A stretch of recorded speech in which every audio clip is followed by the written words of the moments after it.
The girl prostrated herself on the floor, trembling uncontrollably as she awaited her judgment. In the past, a sacred order had been given to protect that child at all costs, as if they were the clan's hope. However, reality proved cruel. The one who should have been the savior became the shame that would ruin the Keon clan. The young master, the target of so many expectations, only hid behind his protector's robes, trembling with cowardice. The girl, dirty and wounded, listened to everything in silence, aware of her inferior position at that decisive moment. The boy cried copiously, unable to face the responsibility or the danger that surrounded him. She raised her stunned gaze, realizing the overwhelming weight of the destiny that was about to fall on her shoulders. With no other choice, the young woman lowered her head and swore to obey the patriarch's final order. Night fell over the residence, bringing with it a relentless storm that battered the roofs. The rain soon mixed with the fresh blood that was beginning to pool on the stone floor of the courtyard. Guards' bodies lay scattered in the rain, silent witnesses to a brutal massacre. The attack was swift and lethal. Assassins advanced through the defenses, cutting down anyone who tried to stop their advance. In the last instant, a long-haired warrior stood in front of the terrified noble, blocking the path of death. The protected man retreated in absolute panic, his eyes wide with the violence that surrounded him. At the entrance to the courtyard, mysterious figures watched the unfolding carnage, shielded from the rain and indifferent to the chaos. A blade pierced his chest from behind. The warrior choked, caught completely off guard by an attack he would never have expected. The hand pushing the sword trembled violently. It wasn't the firm strike of a trained assassin, but the desperate attack of someone close. The physical pain paled before the absolute shock. The realization of the betrayal paralyzed his mind even before the wound paralyzed his body. The noble he was protecting was in tears, his face contorted with terror. The fear of death had led him to commit the unthinkable against his own guardian. Blood trickled down the tip of the blade, mixing with the rainwater on the stone floor. The vile act was complete and irreversible. Muryang collapsed to his knees, coughing violently. Life drained from his body as his ward remained paralyzed behind him, unable to drop the weapon. Faced with betrayal, the house's resistance crumbled. The warrior was prostrate, defeated not by the enemies ahead, but by the person he swore to defend with his own life. The red-cloaked assassins, seeing the job done, remained still. The bodies of the other guards lay around, silent witnesses to the massacre. The traitor looked at the invaders with blood-stained hands, silently begging for the promise of mercy. He had fulfilled his part in the sordid agreement. The hooded figures sheathed their weapons and began to walk. There was no more need for violence. The main obstacle had been removed by internal hands. However, the swordsman still moved. With a superhuman effort and trembling with pain, he planted his sword in the ground to avoid collapsing completely. His breathing was hissing and heavy. Muryang fought against the darkness that was trying to swallow him, refusing to die without fighting to his last breath. Mysterious figures waited at the entrance to the courtyard, watching the conclusion. The price for the noble's survival had been literally his protector's neck. The portly man remained there, surrounded by the assassins who now tolerated him. He was alive but reduced to a pathetic accomplice surrounded by the death he caused. The storm continued to lash the roof of the imposing residence. The dark night covered the crime, leaving only the sound of the rain to wash away the blood. Muryang tasted the metallic taste of blood filling his mouth. The physical pain, however, paled before the shock of the betrayal he had just suffered. The sky roared in response to the tragedy. Lightning cut through the darkness, briefly illuminating the carnage that was taking over the courtyard. The masterminds of the attack watched everything under the protection of their umbrellas. They seemed impassive, as if the violence were just a commonplace spectacle. The leader of the assassins smiled, reveling in the chaos. The brutality of the scene seemed to fuel his sadistic satisfaction. The young master, however, was consumed by panic. Terror distorted his features as he realized that his safety was not guaranteed. An enemy warrior raised his gigantic sword. The target was clear and the fury in his eyes left no room for mercy. The blow came down violently against the terrified noble. The young man tried to escape, but the blade cut through the air with crushing pressure. The impact was devastating, releasing a shockwave that made the ground tremble under the torrential rain. The reality of death struck the victim with brute force. The fear in his eyes froze in the final instant. Amidst the confusion, loyalty was discarded like a worthless object. Individual survival spoke louder than honor. A painful memory surfaced, a father's voice rejecting his son, ordering them to abandon that piece of trash. The cycle of scorn repeated itself. The sword fell onto the soaked floor with a metallic definitive sound. The last line of defense had been broken. Muryang collapsed to his knees, life draining from his wounded body. As he fell, he saw the red-cloaked figure walk away, abandoning him to his fate. The assassins advanced, ignoring the defeated warrior. They walked coldly, passing the girl who remained motionless on the ground. She watched everything in absolute silence. Her eyes, now empty, witnessed the end of any hope on that stormy night. Consciousness slowly returned. The first thing he noticed was the reflection of the sky in his gaze, indicating that the darkness of death had dissipated. An old image surfaced in his mind. The memory of a young girl in rags, lonely and helpless under the sunset, echoed like a ghost from his past. However, the memory of that fateful night soon took over. The storm and lightning seemed to tear the sky again, bringing back the horror of the massacre. Muryang tasted his own blood mixed with the rain. Exhausted and surrounded, the warrior stared at the night sky, accepting that his strength had reached its end. The red-robed assassins showed no mercy. Blades repeatedly pierced the swordsman's flesh, sealing the fate of that unequal combat with brutality. His weapon, once a lethal extension of his body, fell uselessly into the puddle of blood and water. Gravity overcame the determination of his fingers. His vision darkened, turning the searing pain and chaos of battle into a silent floating void where consciousness was lost. However, the definitive end did not come. He awoke in a calm environment, with his eyes fixed on a soft light that contrasted with the previous nightmare. Delicate hands were taking care of him. The warrior felt the touch of warm water and soft towels as someone cleaned his feet with extreme reverence. The man blinked, stunned. The reality of being alive, clean, and being served seemed strange and disconnected after the violence he had just experienced. A young servant devoted herself to the task with concentration, oblivious to the horrors that body had endured, focused only on bathing her master. Suddenly, the peace was shattered. A stout woman burst into the room screaming and assaulted the young servant with a brutal kick, throwing her away. The sudden violence before his eyes made Muryang's mind instantly revert to the trauma, superimposing the current aggression with the memory of being pierced by enemy blades. The girl cowered on the floor, trembling with fear and sobbing. The domestic cruelty she suffered mirrored in a way the ruthless brutality of the outside world. That scene evoked old memories. He recalled his own journey since childhood, serving and protecting silently while life went on around him. The young servant threw herself to the ground in despair, begging forgiveness for an offense that seemed to terrify her. The man before her, however, just remained still. Tears streamed down the girl's face as she trembled uncontrollably. The fear of brutal punishment was evident in every line of her pleading expression. However, the expected reaction did not come. The man seemed disoriented, looking around with a vacant stare as if he had just woken up in a strange world. Upon glimpsing his reflection in the bronze mirror, the shock was immediate. The swollen, unfamiliar face staring back at him did not belong to his memories.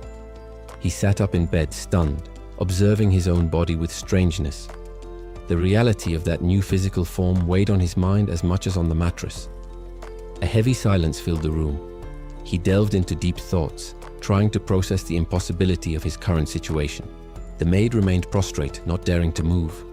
The young master finally turned his attention to her, momentarily emerging from his existential trance. A cruel doubt arose in his mind. He questioned internally whether his previous life and everything he was had simply ceased to exist. Seeking clarity, he opened the windows of the room. He decided that he would need to gradually figure out how to deal with this new reality and the ways of this world. Upon observing the interior of the room more closely, disappointment was inevitable. The environment was deplorable and unworthy, far short of what one would expect from someone in his position. The furniture was sparse and the place seemed abandoned. That miserable scenario indicated that the original owner of that body possessed no prestige whatsoever. However, something stood out from that poverty. A sheathed sword rested on the shelf, emanating a silent presence that drew his gaze. Suddenly, a violent memory invaded his mind. He relived the agonizing sensation of steel piercing his flesh and the cold rain of his previous death. The shock of the memory made his new body react physically. Cold sweat ran down his face as the trauma of that final moment hit him with full force. In that vision, an overwhelming energy tore through the skies. The intense light marked the supernatural transition between the end of his life as a warrior and this new beginning. Muryang held the sheathed sword firmly. The weapon seemed out of place in that miserable room, but brought a comforting familiarity to the warrior. Sweat began to trickle down his swollen face. The simple act of holding the blade and focusing his intention required a monumental effort from that untrained body. With a sharp metallic sound, he unsheathed the weapon. The steel gleamed in the dim light, revealing a sharp and surprisingly well-maintained blade. The protagonist assumed a basic combat stance. He needed to test the limits of that new physical form and see if his instincts still worked. Muryang tried to execute a simple strike. The movement, which in his previous life would have been fluid, came out heavy, slow, and completely clumsy. His legs immediately buckled under the excessive weight. Balance was non-existent, making the bulky body stagger pathetically around the room. He gasped loudly, feeling his lungs burn after a single movement. The physical endurance of this vessel was worse than he could have imagined. Exhausted and trembling, the man fell to his knees. He had to use the sword as support to avoid collapsing completely on the wooden floor. Muryang stared at his own hands in disbelief and shock. It was humiliating to realize that he couldn't even complete a basic sword sequence without collapsing. Night fell silently over the property. The full moon illuminated the empty courtyard, bringing a calm that contrasted with the warrior's internal turmoil. Having recovered from the physical exertion, he settled into bed in the lotus position. He then decided to check the state of his internal energy through meditation. Closing his eyes, Muryang concentrated deeply. He sought the connection with his original essence, trying to ignore the limitations of the flesh. The master visualized the ideal flow of energy. In his mind, the spiritual aura should travel through the body's pathways harmoniously and powerfully. However, the physical reality was shocking.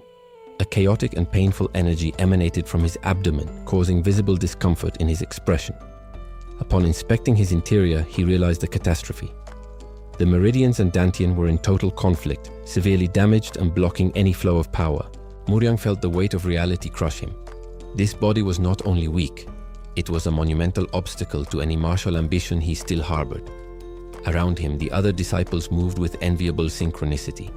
The collective training flowed with a discipline that contrasted brutally with the protagonist's current condition. The attempt to keep up resulted in disaster. Muryang's legs buckled under his own weight, causing a crash that drew the attention and immediate scorn of those present. Above him, an imposing figure emerged. The elite disciple watched the scene with a superior smile, clearly amused by the misfortune of others. The humiliation continued when another student approached to mock him. Muryang, still on the ground, realized that he had become the entertainment of the day for those who despised him. Even away from public eyes, the struggle persisted. Muryang tried to force that heavy body to perform basic movements, desperately seeking to awaken some muscle memory. However, his efforts were watched with disdain. For the elite disciples, the sight of that man trying to train was pathetic and unworthy of respect. Sweat poured profusely, and his lungs burned with the slightest effort. The warrior's mind was trapped in a shell that screamed for rest with every second of exercise. The conclusion was inevitable and bitter. Muryang realized that insisting on sword technique in that state was useless. The physical body was an insurmountable barrier to his art. He stopped training, watching the others continue. The disparity in skill and conditioning was too great to be ignored at that moment. The protagonist made a drastic decision. Abandoning the sword temporarily, he started running, deciding that the absolute priority would be to rebuild his physical base and lose weight. While the courtyard echoed with the sound of wooden swords, Muryang ran past in the background. His body swayed awkwardly, ignoring the traditional martial routine. The sudden change in behavior caused strangeness. The veteran stopped to observe that corpulent figure walking away in a heavy trot, confused by the new strategy. The mocking disciple commented something to his leader, questioning the sanity of those actions. Muryang's attitude seemed incomprehensible to them. However, the group leader just smiled maliciously. For him, this was just another eccentricity of someone who would never represent a real threat. Each step required a monumental effort. He forced his legs to move, fighting against gravity and the weight of his own body. Muryang continued his run under the sun. His breathing came in painful gasps, his lungs burning with each inhalation as sweat soaked his clothes. The physical toll was immense. It felt like his heart would explode at any moment, but the determination to strengthen that weak vessel kept him from stopping. However, while trying to maintain the clumsy pace, something sudden broke his concentration. His warrior instincts, still sharp despite the untrained body, warned him of imminent danger. He stopped abruptly, surprised. A blade cut through the air with lethal speed, appearing out of nowhere and flying directly towards his face. The young man barely managed to react in time. throwing his heavy body backwards in a desperate dodging movement. The sword collided violently with the wood, burying itself deep into the structure next to where his head had been seconds before. Muryang stared at the weapon embedded in the wall. It was a real sword, sharp and dangerous, that almost took his life. The initial shock gave way to seriousness. He turned slowly to face the origin of that cowardly attack. There stood the other disciples. One of them was holding a scabbard, his relaxed posture indicating that he had just thrown the weapon as if it were a toy. They showed no remorse. For that group, almost killing a colleague seemed to be just a passing amusement. The gang leader smiled mockingly, amused by the scare he had caused the exhausted disciple. Muryang remained silent, sweat dripping down his tense face. He realized that his current weakness made him a target for the cruelty of others. The entire group burst into malicious laughter. They mocked openly, treating the attempted assault as a hilarious joke. Muryang felt the danger pass by closely. The reality of the cowardly attack still echoed in his mind, mixed with the cold sweat that ran down his tense face. The aggressor showed no remorse. On the contrary, the disciple watched with a mocking smile, visibly pleased with his own cruelty and arrogance. He looked down, judging Muryang as an inferior being. Beside him, the other disciple waited expectantly, ready to see how the target of the mockery would react. However, the young master chose not to retaliate. Scratching his head with a sheepish smile, he promised to be more careful, swallowing his pride to diffuse the tension. Without wasting any more time, Muryang resumed his run. He moved away from the group quickly, leaving the taunts behind as he focused only on maintaining his pace. As soon as he turned his back, the laughter erupted. The group ridiculed his persistence, finding it hilarious that he continued to endure everything without giving up or leaving. While the others dispersed, satisfied with the gratuitous humiliation, the long-haired disciple remained for a moment, watching the figure moving away. The smile disappeared, giving way to a vibrant frustration. He squeezed the wooden sword tightly, trembling with contained anger as he realized his intimidation had been ignored. Far away, Muryang's steps continued rhythmic and heavy. He ignored the pain in his legs, forcing his body to continue moving against the hard ground. The effort was visible in each panting breath. Muryang gritted his teeth, turning the recent humiliation and physical exhaustion into fuel to not stop.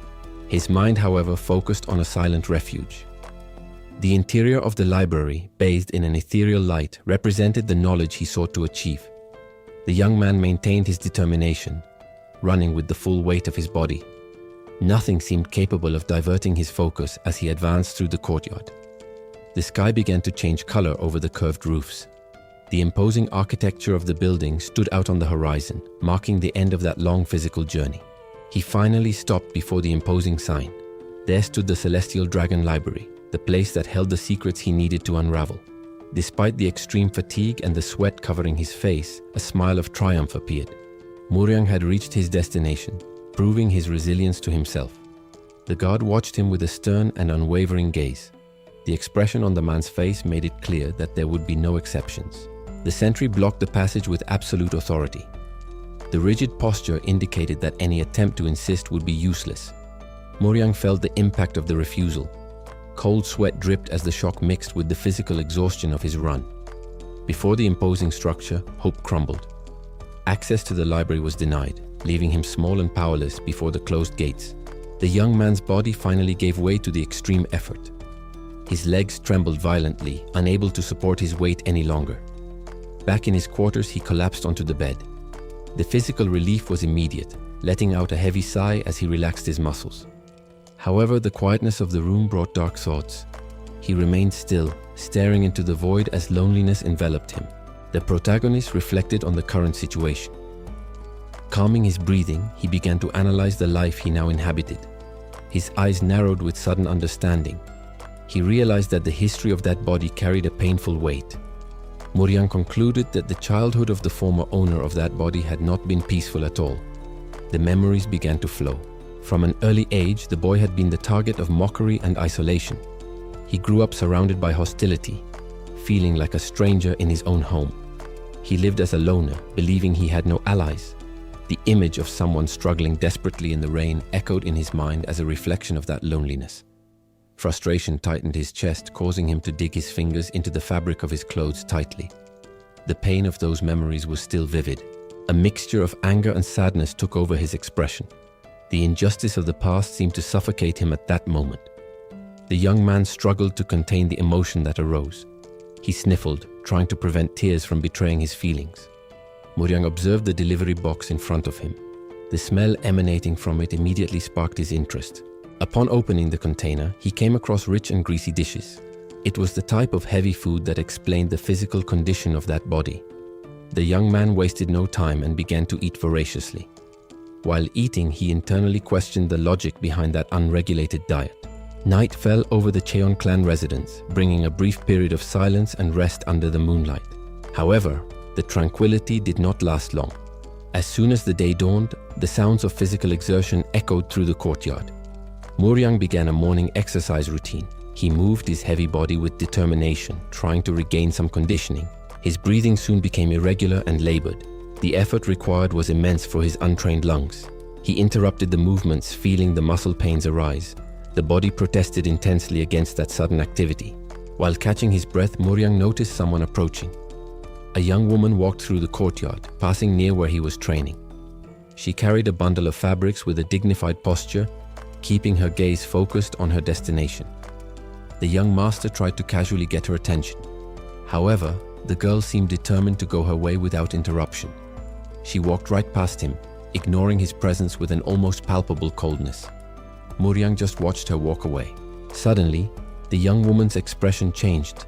Something about the situation made her stop and react in surprise. She turned sharply, staring at him with a look of disbelief. The girl seemed shocked to realize who was there. Muryang, sweaty and panting from training, held her gaze with a disconcerted smile, awaiting the silent judgment. The burly young master approached the servant, who recoiled instinctively. His mere presence seemed to cause her deep terror. He reached out and held her shoulder firmly. The sudden contact made the girl freeze, expecting the worst. The servant was visibly trembling, her face flushed with panic and confusion, unable to process the noble's intentions before her. Muryang, however, only uttered a few brief words before releasing her, maintaining a serious and unreadable expression.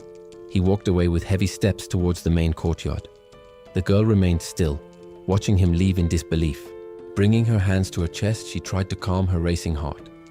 That focused behavior didn't match the tyrant she knew. Night fell over the clan's residence, illuminated only by the full moon that watched silently from above.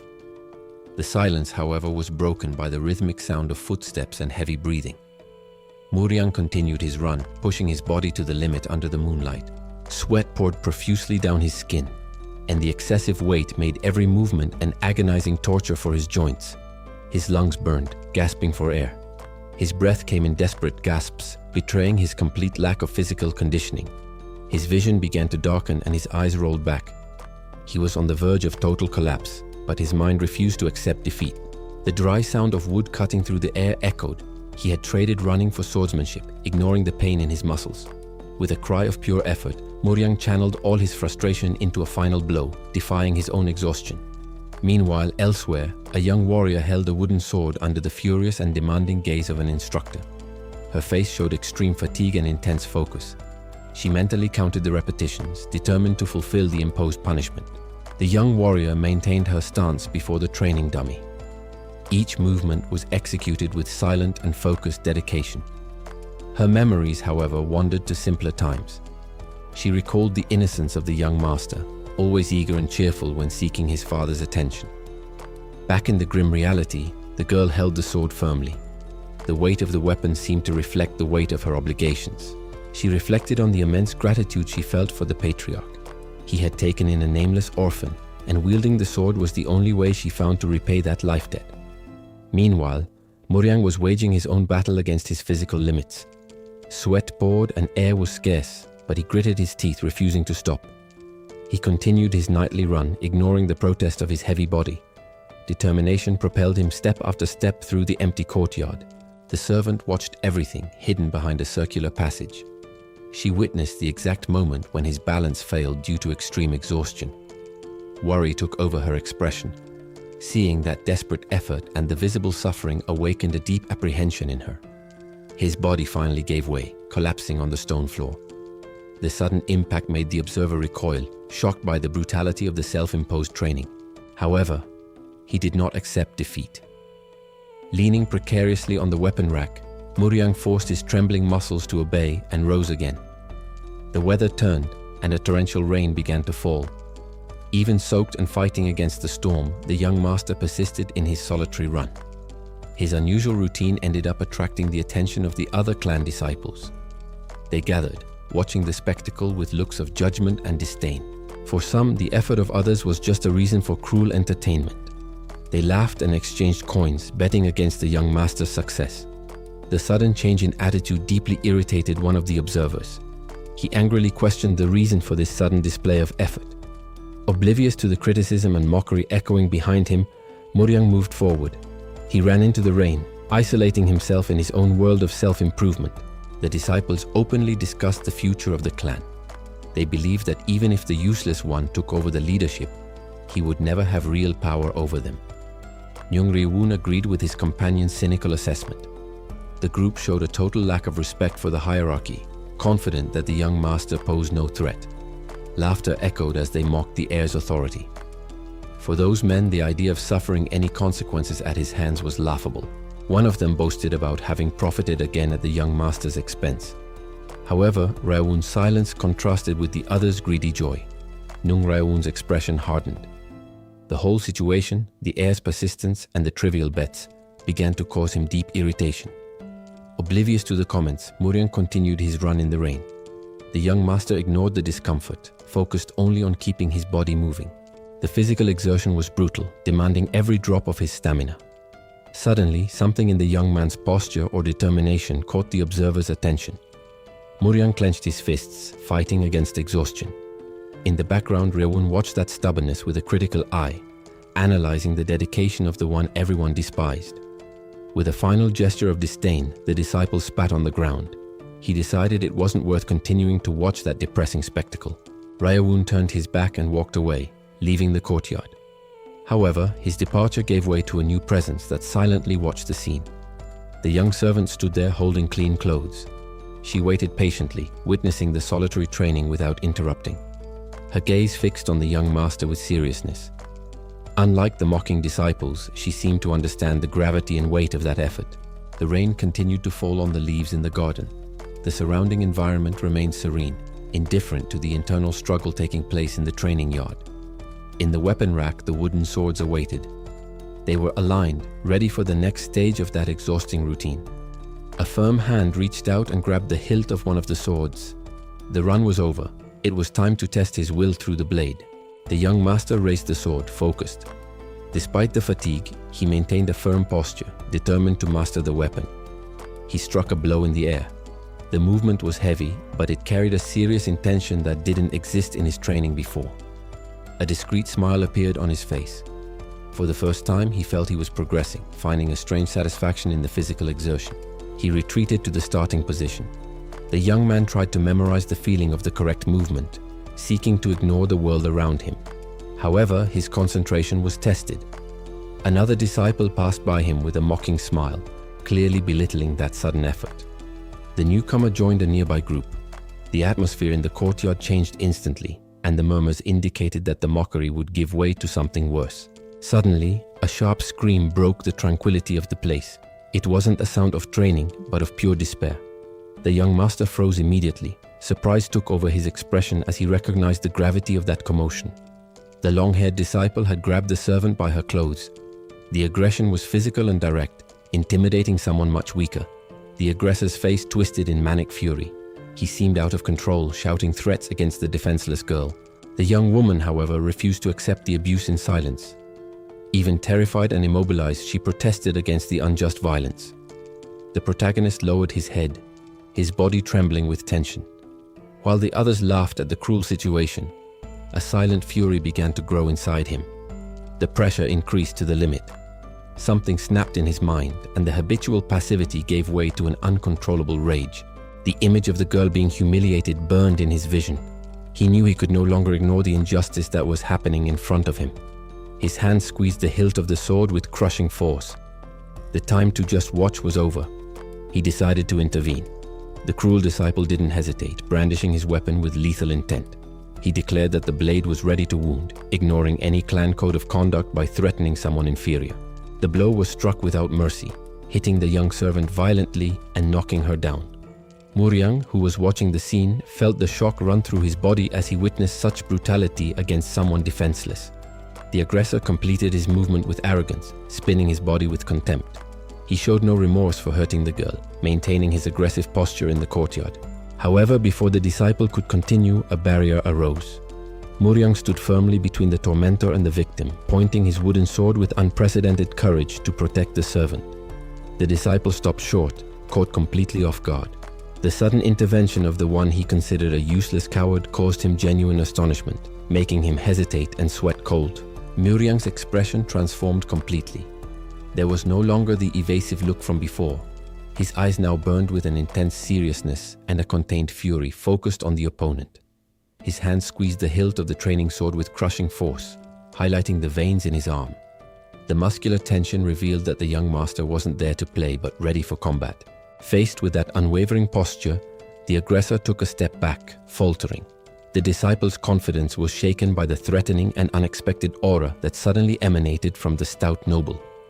Muryang maintained a firm profile, breathing with determination. He knew that this moment would define not only the servant's safety, but also his own honor and position within the clan. The opponent watched, stunned and confused. He tried to understand how that man, the target of so much mockery and considered a disgrace, now faced him as an equal with so much pressure. With an authoritative shout, Muryang took the aggression upon himself, challenging the other to face him. The servant, protected behind his broad back, looked at her savior with a mixture of fear and admiration. The tip of the wooden sword remained firm, creating a line that the disciple didn't dare cross lightly. The challenge had been issued, transforming the training into a real duel. The long-haired man regained his composure, although irritation and caution showed on his face. He realized that the situation had escalated and that he could no longer underestimate the young master.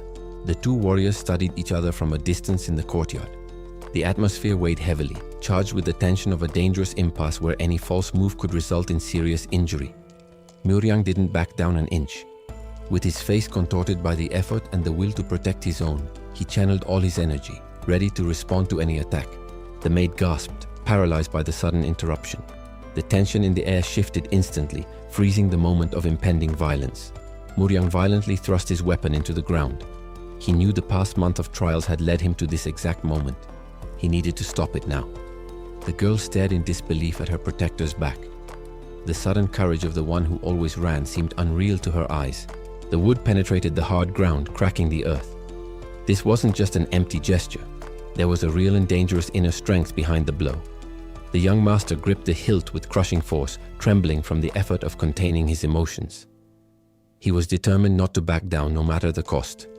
With a fluid movement, he definitively placed himself between the victim and the aggressor. His posture indicated that no one would pass without a fight. As he declared his creed, an imposing presence manifested behind him. The aura of a true warrior replaced the image of the weak noble that everyone knew. The disciple took a step back, instinctively alarmed.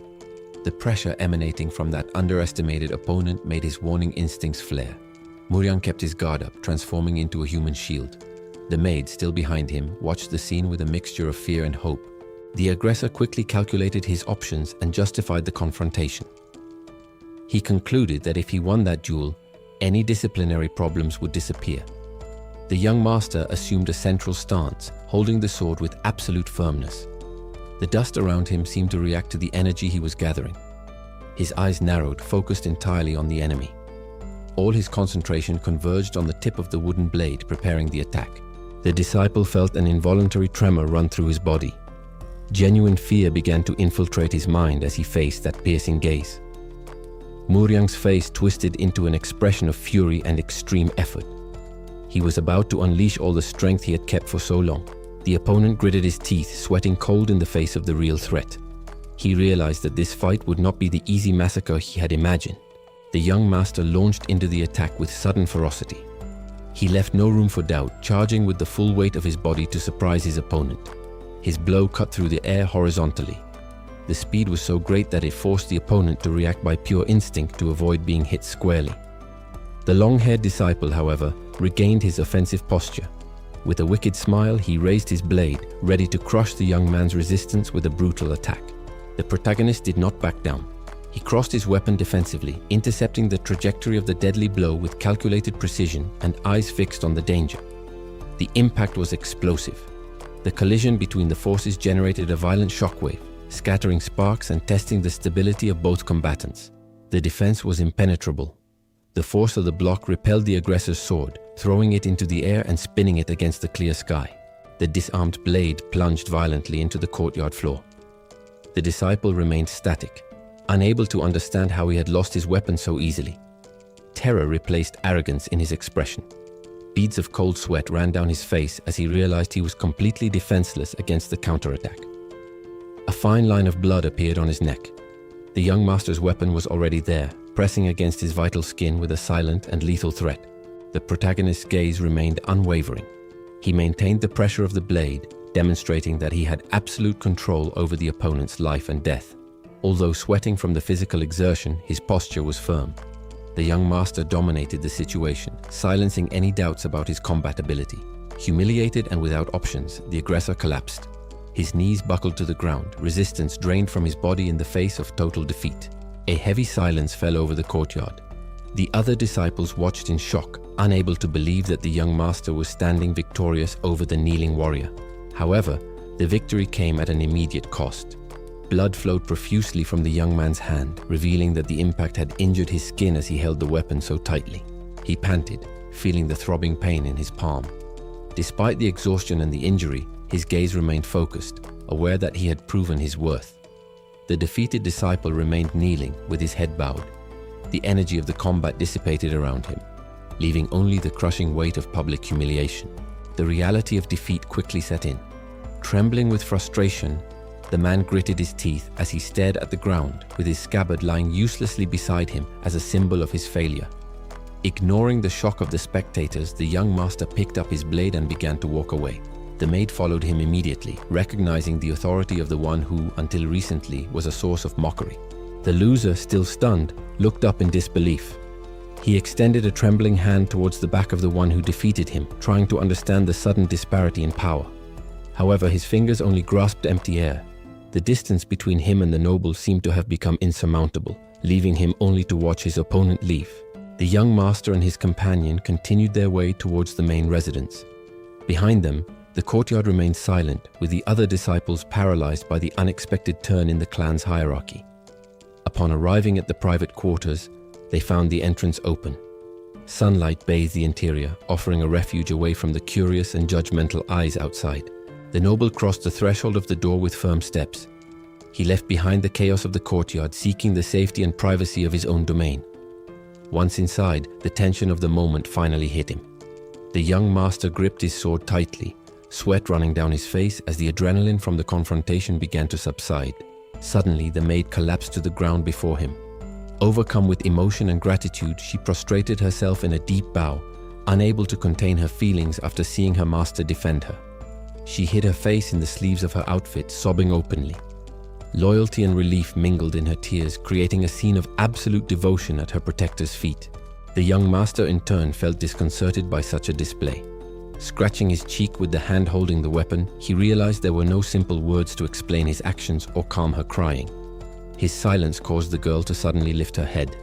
Her eyes, still wet and red, widened in surprise, awaiting her lord's reaction.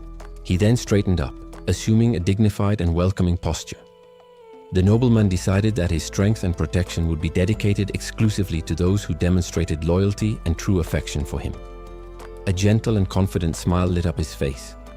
For the first time, the young master seemed to be at peace with himself, fully accepting the role of leader that destiny imposed on him.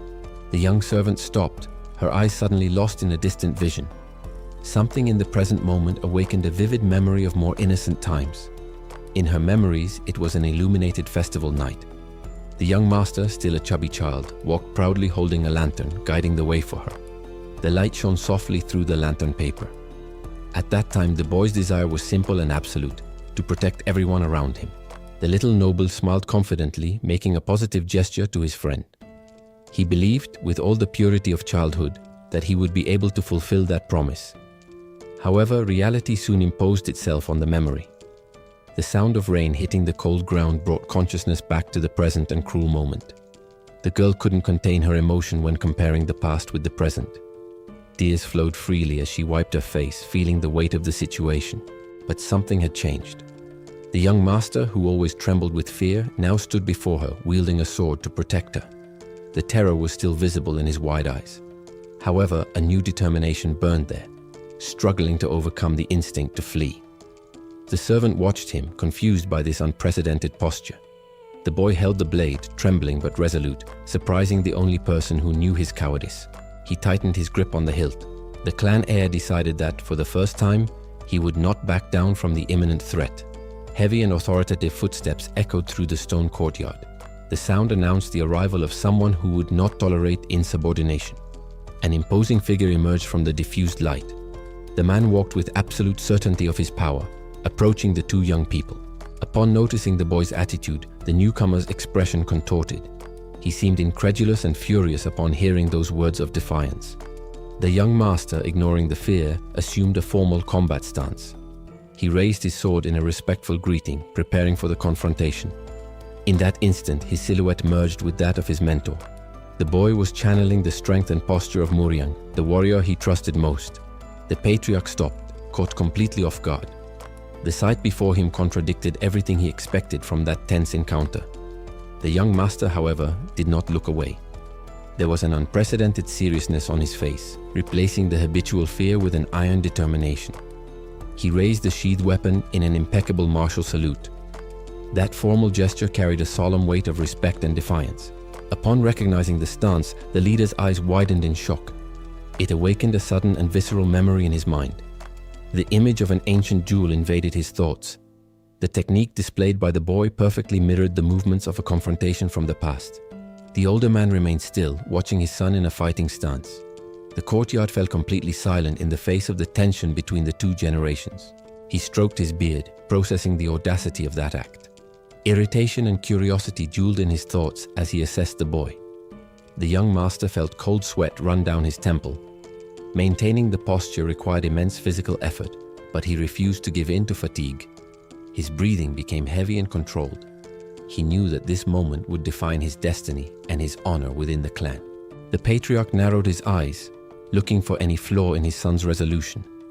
He seemed to test the veracity of that sudden courage with severe scrutiny. But Muryang's eyes remained focused and penetrating. There was no more room for hesitation in his spirit at that decisive moment. He kept the sword firm against his chest. Despite his body being unaccustomed to martial discipline, his will radiated surprising strength. The leader reacted with total disbelief upon hearing his son's words. The proposal seemed too absurd to be taken seriously. The young man then verbalized his final challenge. He demanded that the patriarch draw his own blade to test his determination directly in combat. A laugh of pure scorn escaped the older man's lips. He dismissed the provocation as if it were a tasteless joke. The patriarch guffawed at the challenge, treating the combat stance as a bad joke. He mocked the attempt, challenging the warrior to show something he couldn't instantly mimic. However, the laughter ceased as abruptly as it began. The scorn disappeared, giving way to a rigid and dangerous expression. He accused his opponent of lying just to buy time. The leader's patience had run out in the face of what he considered a pathetic bluff. Considering the situation ridiculous, the tension reached its limit. The firm hand on the sword hilt indicated that words had lost their usefulness. Without further warning, the patriarch launched his attack. He would no longer tolerate what he saw as a desperate charade to escape death. The onslaught was overwhelming. He descended upon them with the force of a storm, aiming to crush any resistance with a single move. Muryang reacted on instinct, raising his weapon to block. The impact was tremendous, demanding every ounce of his strength to withstand the blow's weight. The attacker landed, emanating an oppressive aura. Simply blocking his initial charge didn't guarantee the next strike wouldn't be fatal. The long-haired warrior panted, cold sweat running down his face. He had survived the initial shock, but the reality of the power difference was terrifying. However, the patriarch's gaze subtly shifted. He noticed something in the young man's defense that captured his attention, momentarily interrupting his fury. The cost of the defense was high. The brutal impact caused blood to drip from Muryang's hand, injured by the mere vibration of the clash between weapons. The invading leader took a step back, observing the result. The mockery had vanished, replaced by a cold, calculating assessment of the one who dared to block him. The immediate hostility transformed into a surreal scene. Muryang, instead of counterattacking, assumed a posture of military submission, acknowledging that man's authority. The girl watched the sudden change, completely stunned. Fear gave way to confusion as she saw her protector bow to the monster who had tried to kill them. The patriarch, however, did not lower his guard. He stared at the gesture with distrust and irritation, demanding to know the meaning of this sudden shift in loyalty. The older man pressed severely, demanding to know details about the boy's past behavior. The young servant felt the weight of that overwhelming authority, paralyzed by the inquisitorial tone. Her hands trembled uncontrollably beneath her robes, betraying the dread she felt at being questioned. Recent memories surfaced as she tried to reconcile the leader's view with what she had actually witnessed. The patriarch insisted, seeking to confirm his belief that the boy was driven only by inferiority. He aggressively questioned whether the young man lived in fact consumed by constant rage. However, the servant hesitated. Her heart raced, for the truth she knew contradicted that accusation. She realized with surprise that the reality was the opposite of what she was being asked. Far from bitterness, the young master had been showing genuine joy and constant smiles lately. The boy, realizing he was the center of the discussion, cast a discreet glance to the side. There was a calmness in his expression that contrasted with the tension that dominated the environment. Silence hung in the courtyard, placing the patriarch before a reality he did not know. The servant brought her hands to her chest, anxious about the reaction her words would provoke. She knew that this sudden change in the master's temperament was something impossible to ignore. The patriarch remained serious, forced to reassess his judgment in light of this new information. The young man's gaze sharpened, focused and penetrating. Something within him seemed to have fundamentally changed at that instant. He maintained a serious expression, facing the interlocutor without any trace of the cowardice that used to define his existence. Before the patriarch's imposing figure, the boy frankly admitted that his martial knowledge was limited to a single divine art. To emphasize his position, he abruptly raised 2 fingers. The confident gesture caught the older man completely off guard. The patriarch stared at the raised hand, trying to decipher the meaning of that affront. Confusion mingled with his growing irritation. Incredulity took over the father's face. He could hardly believe the audacity and change in behavior he was witnessing. The young master, however, was not intimidated. There was an assurance in his gaze that silently defied paternal authority. He remained there, unwavering and calm, occupying the space with a presence that contradicted his old reputation as a failure. The clan leader watched him deeply, assessing the sudden transformation. The silence between the two weighed heavily, laden with unspoken tension. Without saying a word, the patriarch adjusted the weapon on his waist. The metallic sound echoed like a clear warning of imminent danger. However, instead of attacking, the man spun on his heels and began to walk away, ending the confrontation abruptly. As soon as the pressure subsided, a wry smile appeared on the young man's face. He seemed amused by the perplexity he had caused. With his sword resting carelessly on his shoulder, he turned his back on the situation, completely ignoring the shock of the servant beside him. His priority instantly shifted to physical conditioning. He announced excitedly that he needed to continue running and exercising. As the patriarch disappeared into the shadows of the corridor, the servant ran after the young master, stunned by his sudden energy and good humor. The hand tightened on the sword hilt. The metal slid out, breaking the silence with a promise of contained violence. A vertical strike cut through the air. The force of the movement reverberated throughout the training yard, demonstrating surprising power. The young master completed the movement, maintaining a low stance as the weapon's weight tested his muscles. The blade stopped inches from the ground with absolute precision. The controlled impact raised a light cloud of dust around his feet. He held the position for a moment. His body sought to memorize the feeling of that perfect alignment, ignoring the tension in his arms. As he rose, the boy observed his own trembling hand. The fatigue was evident, but he seemed to critically assess the result of his repetitive effort. However, his dedication did not go unnoticed. A nearby observer couldn't contain his mockery, finding the scene pathetic. The surrounding disciples began to whisper and laugh openly. They speculated cruelly whether the cowardly noble would flee before the duel even began.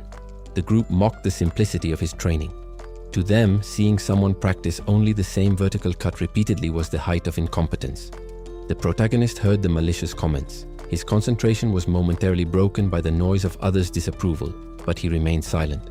Suddenly, something specific caught his attention in the middle of the hostile crowd.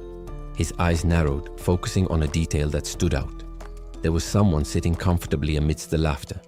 That man seemed to lead the mockery with a relaxed and arrogant posture, amusing himself at the young man's expense. The young master realized who was there. The initial surprise quickly gave way to a cold and calculating analysis of the situation. His focus fell on the band on the man's forehead. The symbol engraved there revealed a position of prominence and authority among the other disciples. The man smiled disdainfully, crossing his legs. He felt untouchable in his arrogance, unaware that he had become the young man's center of attention. The disciple watched the scene with an expression of pure contempt, clearly underestimating who was in front of him. The man with the headband snapped his fingers, displaying a smug grin. He seemed eager to start a conflict. The young master, however, noticed the hostility. Something in that man's attitude sparked his immediate attention. An overlay of images appeared in his mind. That arrogant face brought to mind the memory of another detestable and familiar figure. The sudden connection caused him a pang of discomfort. The young man closed his eyes, trying to ward off the momentary disturbance. Meanwhile, the group of troublemakers remained relaxed. They reveled in the situation, feeling superior to the clan heir. The protagonist advanced through the courtyard with his wooden sword. He tried to stay focused despite the heavy atmosphere around him. But the laughter did not cease.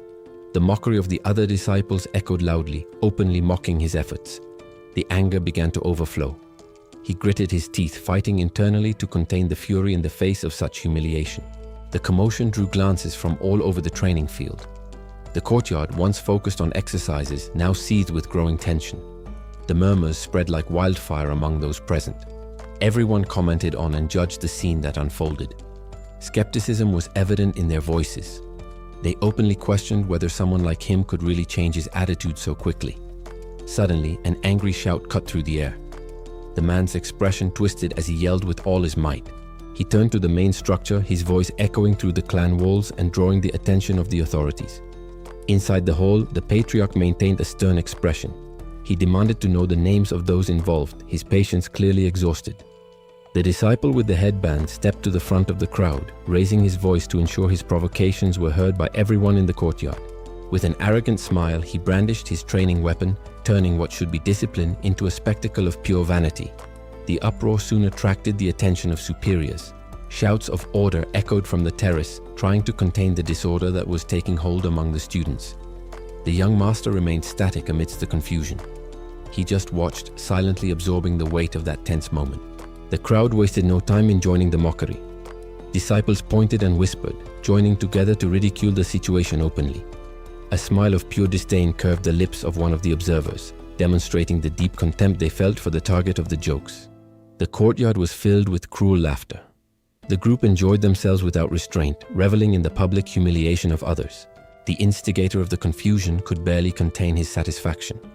His gaze exuded malice as he saw the success of his petty provocation. He cast a look of superiority down, silently judging the one he considered unworthy to be in his presence.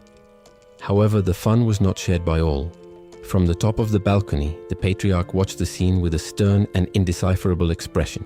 The instigator's attention was diverted when he noticed new figures calmly walking through the courtyard entrance. The sash disciple ascended the steps firmly, preparing to confront or greet whoever was approaching. Suddenly, the atmosphere changed. Laughter ceased and gave way to confusion as the crowd questioned the identity of the newcomer. A young man with an upright posture and distinct appearance emerged into the courtyard, immediately standing out from the mass of ordinary disciples.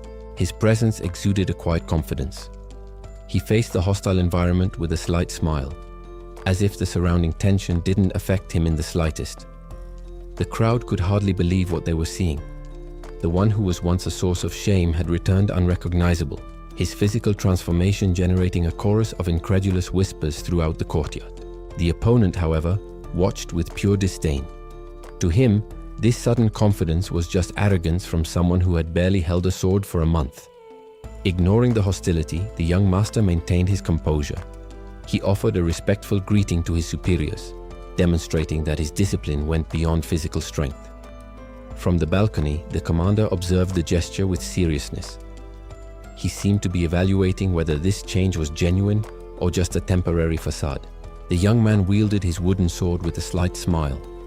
He knew that this moment was crucial. It was his opportunity to leave an indelible mark on the clan's leadership. Silence filled the enclosure as the two faced each other. The tension was palpable, with the senior disciple emanating impatience at the noble's relaxed posture. The sash disciple adjusted his grip on his weapon, preparing for combat.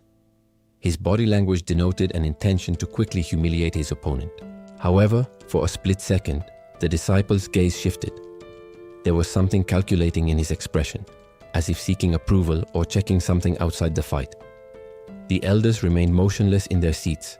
This duel was not just training, but a silent judgment that would define the future of the clan's hierarchy. The opponent assumed his combat stance, the aggression evident in his movements. He was ready to attack with full force. He analyzed the young master, looking for any sign of his old fear. However, he found only a firm guard and an unnerving calm that defied his expectations. The protagonist's eyes narrowed, focused and cold. He saw not just an opponent in front of him, but an obstacle that needed to be overcome with surgical precision. The young man's mind, however, accessed hidden truths. He knew that behind the scenes, treacherous figures had operated with impunity under the clan's banner. Corrupted men had indulged in vices and arrogance. They laughed and celebrated, blinded by their own greed, while weakening the structure they swore to protect. Driven by this avarice, such traitors had crossed an unforgivable line. Vital information was sold to the demonic cult, trading the honor and safety of everyone for dirty gold. The image of his protector seemed to merge with his spirit. The young master wasn't just holding a sword, he was channeling the essence of the one who had protected him. His gaze, once wavering and fearful, became sharp as a blade. Determination replaced fear, completely transforming his aura. The opponent, an experienced clan warrior, watched the change with skepticism. He held his weapon with disdain, still underestimating the boy in front of him. A slight smile appeared on the young man's lips. It wasn't arrogance, but the serenity of someone who finally understood the path he should take. With a fluid movement, he assumed his combat stance. His base was firm and the sword pointed to the sky, demonstrating a refined technique. The training yard was silent, under the watchful eye of the patriarch and the elders in the upper pavilion. The tension in the air was palpable as the duel prepared. The young man maintained absolute focus, ignoring the pressure from the audience. He awaited only the signal, with his mind clear of any distraction. His opponent also positioned himself, maintaining a relaxed posture and a mocking smile, confident that victory would be easy and quick. From atop the throne, the commanding voice thundered through the courtyard. The clan leader gave the order for the combat to begin immediately. In the blink of an eye, the young master shot forward. He advanced with explosive speed, cutting through the air towards his opponent. The onslaught was so fast that it caught the instructor off guard. The young man closed the distance in an instant, demonstrating surprising agility. His feet planted firmly on the ground with technical precision. He used the momentum of the run to anchor his body and prepare the strike. The wooden sword came down in a powerful arc. The attack carried all the weight of his newfound resolve, aiming to crush the enemy's defense. The opponent's smile vanished instantly. His eyes widened in shock as he realized the true strength and ferocity of that attack. Out of pure reflex, the warrior raised his weapon to block. The impact was inevitable, transforming the mockery into a desperate fight for survival. The young master invested all his strength into the downward attack. There was no hesitation in his movement, only a pure desire to win. His opponent, caught off guard by the sudden ferocity, barely managed to raise his defense in time to intercept the blow. The wooden swords collided violently. The impact was heavy, reverberating through the arms of both combatants in the middle of the courtyard. Sweat streamed down the young noble's face. He maintained absolute focus, refusing to yield an inch in the contest of strength. The opponent, on the other hand, gritted his teeth, annoyed. This boy, once considered weak, was exerting much more pressure than he had imagined possible. Using his superior experience, the older warrior deflected the young man's blade to the side, breaking the brutal deadlock. Seizing the opening created, he immediately counterattacked, rotating his body into a side blow aimed at the boy's head. The young master reacted on pure instinct. He leaned back at the last second, dodging the whistling wood by a hair's breadth. The physical exertion was immense. He gritted his teeth, fighting against his own inertia to regain his balance as quickly as possible. Without wasting time, the young man advanced again. The determination in his gaze burned intensely, ignoring the danger of a counterattack. The opponent, however, smiled confidently. As he moved, he prepared a treacherous kick to destabilize the boy's stance. The following block was even more violent. The wood of the sword cracked under the overwhelming pressure, scattering splinters with the force of the impact. Noticing an opportunity in the chaos, the adversary grabbed the young man's sword with his free hand, locking his weapon completely. Shock took over the young master's face. He did not expect such a dirty grabbing maneuver in a sword duel. With the boy immobilized and vulnerable, the opponent did not hesitate and delivered a punitive blow directly against him. The instructor tightened his grip on the wooden sword, increasing the tension of the confrontation. He didn't intend to give the boy any more chances. With an arrogant smile on his face, the man delivered a wide, circular blow, confident in his technical superiority. The young master recoiled sharply, narrowly escaping the blade aimed at his body, but lost his stability in the process. He tried to regain his balance, but the relentless pressure of combat left him increasingly cornered in the courtyard. Cold sweat ran down the boy's face. He realized with dread that the difference in experience between them was overwhelming. The opponent, however, did not cease the attack. He assumed a new offensive stance, preparing an even more aggressive technique. The wooden sword cut through the air again, moving with lethal precision towards the vulnerable target. The instructor advanced with ferocity, shortening the distance with a predatory gaze before the young man could react. The young master widened his eyes, momentarily paralyzed by the speed of the movement that he failed to predict in time. The impact was brutal. The wood struck his back with enough force to crush any defense he tried to raise.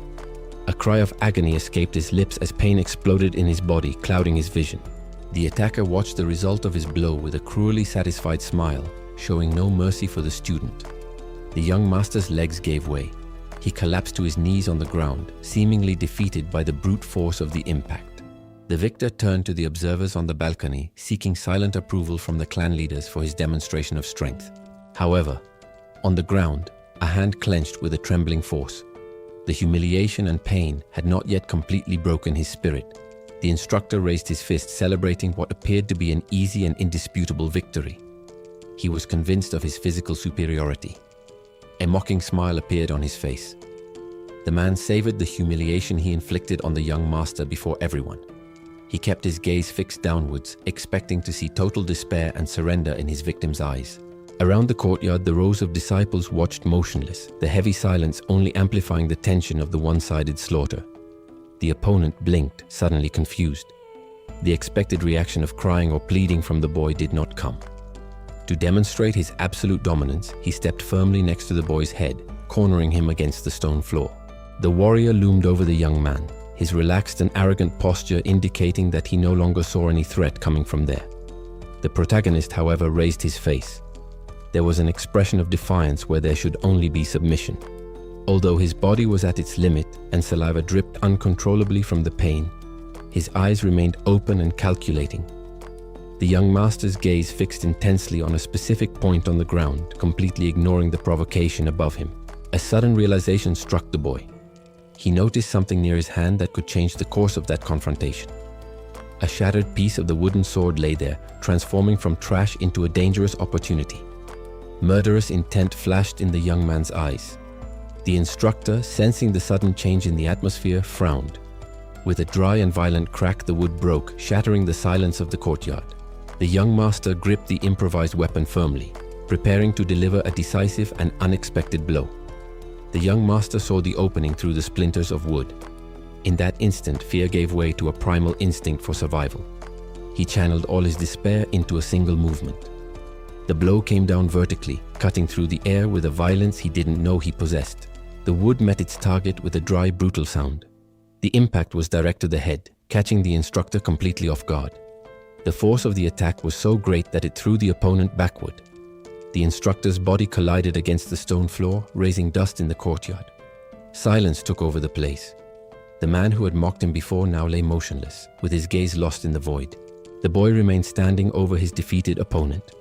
His breathing was heavy as he stared at the result of his own sudden fury.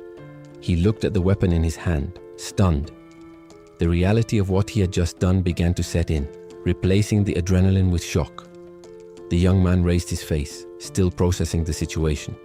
The ferocity of the previous moment disappeared, leaving only confusion on his face. On the ground, the instructor showed no signs of reaction. The improvised blow had been devastating enough to erase his consciousness. Panic began to rise in the boy's eyes. He didn't know how to proceed after that accidental and brutal victory, questioning himself about the next step. Paralyzed, he held the handle of the broken sword as if it were a strange object. The gravity of having injured a superior weighed on his trembling shoulders. The other disciples, who were watching everything, began to whisper. Disbelief was general. No one expected the one they considered weak to retaliate so soon. Among the spectators, the young servant watched with tears in her eyes. She squeezed the object in her hands, torn between relief and fear for what would come next. But the young master was only seeking one specific approval. He turned to the main structure, ignoring the crowd to face the figure at the top. The patriarch watched everything from his elevated seat. His expression remained hard and indecipherable, coldly assessing his son's demonstration of violence. The young master stood before his fallen opponent. Victory had been achieved, but the tension in his fists revealed that the moment was critical. From the height of his position, the patriarch watched the scene sternly. He had witnessed every detail of the brutal outcome of that combat. Far from showing shame for the method used, the boy raised his face with a defiant smile. He would not seek forgiveness for having won. An uneasy murmur swept through the crowd of disciples. The atmosphere changed instantly in the face of that unexpected and shocking result. Hands trembled with indignation, gripping their robes tightly. The breach of martial etiquette provoked a silent fury among the spectators. Rage distorted the faces of those present. For them, this was nothing more than an affront to the honored traditions of the clan. Teeth gnashed in contained frustration. The young man's audacity in using such artifice was something that many there could not accept. In the minds of his rivals, the disciples' fall seemed unfair. The contempt for the young master only increased, fearing that his arrogance would grow even more. The opponent remained motionless on the stone floor. The defeat was undeniable, regardless of any complaints that might arise about the method. The young man maintained his firm posture, holding his makeshift weapon. He seemed ready to take responsibility for all the complaints against him. The patriarch crossed his arms, imposing in his silence. His stern expression did not reveal whether he would punish or accept the result. Confusion took over the stance.